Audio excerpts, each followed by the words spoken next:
ನೆಂಚಿ ಮಾತ್ರೆ ಕೊಟ್ಟಿದ್ರು ಮೇಡಮ್ ನಮ್ಗೆ 9 ವರ್ಷದಿಂದ ಮಾತ್ರೆ ತಿಂತಾ ಇದ್ರು ಥೈರಾಯ್ಡ್ ಬಂದು 3 ತಿಂಗಳಲ್ಲಿ ನಮ್ಗೆ ಥೈರಾಯ್ಡ್ ನಾರ್ಮಲ್ ಮತ್ತು ಮಾತ್ರೆ ಸ್ಟಾಪ್ ಮಾಡಿಸಿದ್ದಾರೆ ಡಾಕ್ಟ್ರೇನೆ.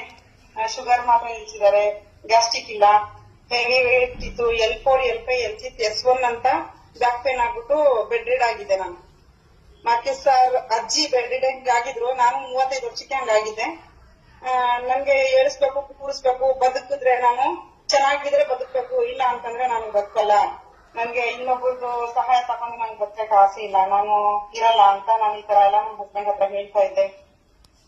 ಯಾವಾಗ ನನ್ಗೆ ಅವ್ರು ಹೇಳಿದ್ರು, ನೀನ್ ಯಾವ್ದು ಭಾರ ಎತ್ಕೊಂಡು ನಿನ್ಗೆ ಏನೋ ನರ ಎಫೆಕ್ಟ್ ಆಗಿಲ್ಲ, ಹರ್ಬಲಿಫ್ ನ್ಯೂಟ್ರಿಷನ್ ಯೂಸ್ ಮಾಡಿ ನೋಡೋಣ, ಅಲ್ಲಿಂದ ಆಚೆ ಏನು ಕಡಿಮೆ ಆಗಿಲ್ಲ ಅಂತಂದಾಗ, ಏನು ನಾರ್ಮಲ್ ಬರ್ಲಿಲ್ಲ ಅಂತಂದ್ರೆ ಹೋಗಿಬೇಕಾದ್ರೆ ಆಪರೇಷನ್ ಮಾಡ್ಸಕ್ಕಿರ್ತದೆ ಅಂತ ಹೇಳಿ ಯಾವಾಗ ನ್ಯೂಟ್ರಿಷನ್ ತಗೊಳಕ್ ಶುರು